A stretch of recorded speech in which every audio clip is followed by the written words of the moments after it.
Greetings, Kingdom leaders. I want to just say we had a great time last night. And I know many of you guys were out and weren't able to make it. So I just want to make sure that we get you this information because this really is foundational to everything else that we're building. So, again, welcome to the Clear School process. We talked briefly about the I am working your declaration. My hope is that you have completed your personality reflections. And as you're finding out what your strengths are, the things that you want to move forward, that you're putting those things over in your I am declaration. So by the end, it's just a matter of tightening that up because you've been moving things along the way. So we're going to first thing we're going to talk about is our guiding values activities. Our guiding value is what you want to contribute to the world. So we know that we may have personal values like fitness, wellness, things of that nature, but we wanted to zoom out and say, what is the big picture of what you want to contribute to the world? So that brought us here.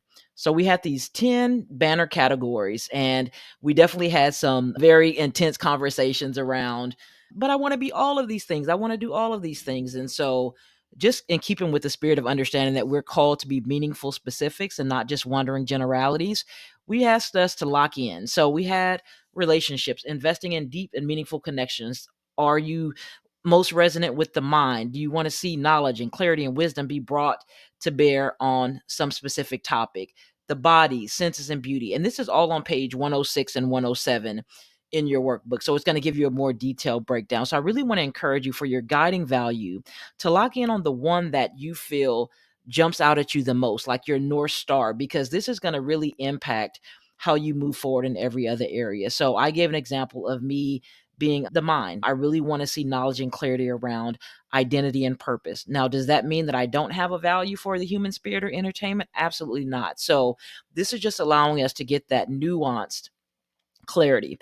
And so many of the folks on the call last night had this tension between relationships and heart. And that's understandable because, yeah, heart, serving others. We want to serve others and have compassion and love, but we did make a distinction. So I can be serving others, doing a community feed, and really want those folks to be loved well. But will I really have a deep, intimate, meaningful connection with everyone that's kind of going through that space? So if you can really get clear on the guiding value, you'll be amazed at how much clarity that brings as we move into spiritual gifts and ministry passion areas. And so once again, it's not about losing other things because you can absolutely value all of these things, but God and his beauty and his diversity, there's typically a area that really lights us up even more so than others. So I really want to challenge us to really lock in on one value.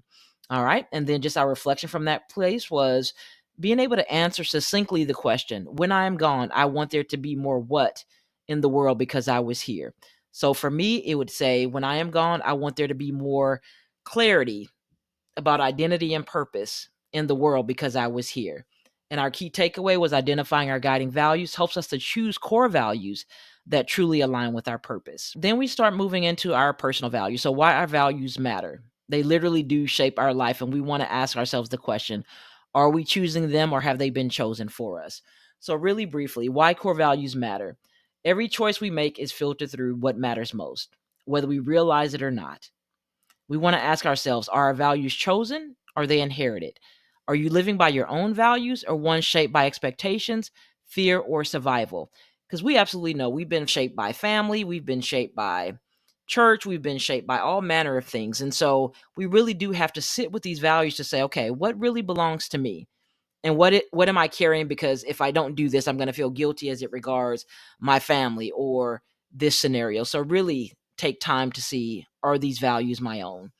Your actions define your values. So your values aren't just words. They come to life in the choices that we make on a daily basis. So we don't want to just say we have a value for family, but then when we look at our actions, we don't really see an alignment there. Okay. And then lastly, alignment brings peace. When your values and your actions match, you experience clarity and confidence and purpose. So we know sometimes we're doing stuff, it may be a good thing, but it's almost like, but I would rather be, so I just want us to be mindful of what our values truly are. So our reflection for that was, are the values guiding your life today ones you've chosen or ones you've absorbed? So when you're looking at that list of values, really choose them with intention. All right. And this is what we just talked about. We really could camp here because I know that we love people. We want to be faithful to who God has called us to be, but that could definitely have us moving in so many different directions. So before you define your values, Ask yourself, are they shaped by expectations, family, culture, society? Were they formed in response to fear, hurt, or survival? And do they reflect what actually matters to you or what others told you should matter? Action step: release any values that no longer serve you, that really don't belong to you. Now focus on your heart value. This is the value that will bring you life. Our reflection prompt was simply, what values have I inherited, adopted, or held on to for self protection? Do they still align with who I am becoming? You don't have to carry values that aren't truly yours. Last night, we focused on the one that mattered most. And so then what we simply did was we shared our value, and our real task was to assign action statements to know when we're living into that value. So I'm just going to share the example here since we don't have the ability to go back and forth. So you can use this example as you're processing your own values.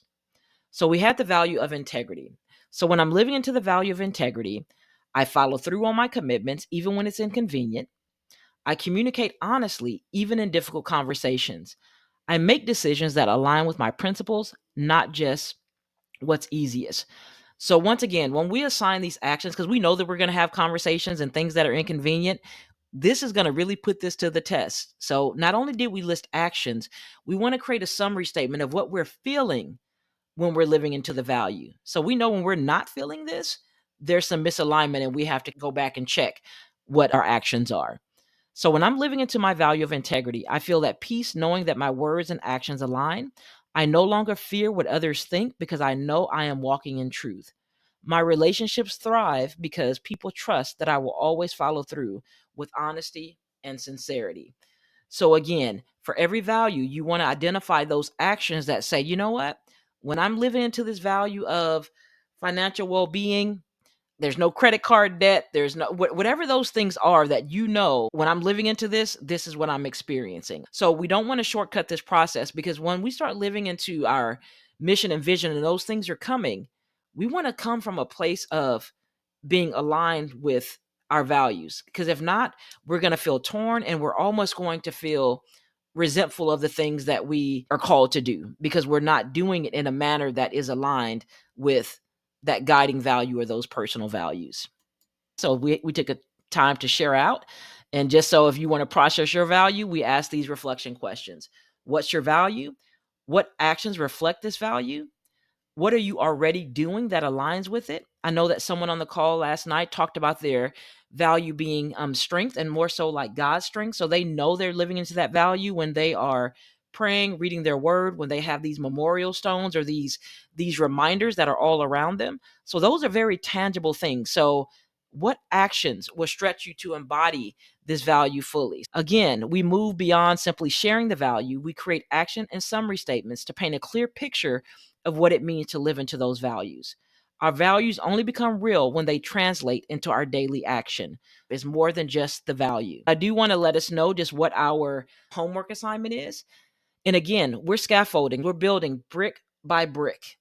So if you guys notice the personality show where you came alive, maybe some things that you were challenged by, and now we're talking about what matters most to you, that's going to trickle into the next assignment. So please, let's honor the process of getting these pieces done. So you're going to define it. Choose 3 to 5 values that resonate most with you.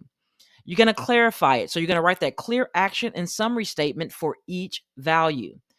Then you're going to prioritize it, rank them in order of significance. Why do we do this?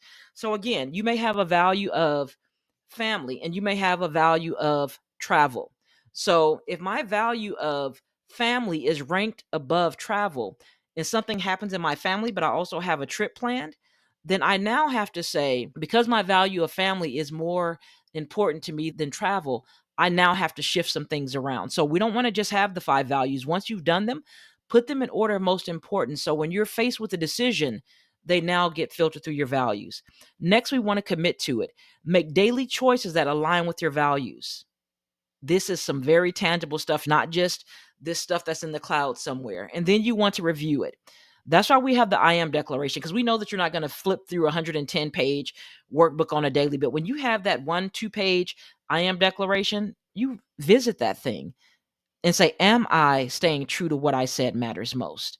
So that's going to take us to the end of what we covered. And again, our key takeaway was your values shape your life, and clarity and action will bring them to life. So I encourage you to get in that workbook. Look in the appendix on page 106 and 107 for that guiding value process. And yeah, let's get clear about what matters most so that we can start living into it. All right, that's all we have. Y'all make it a great day.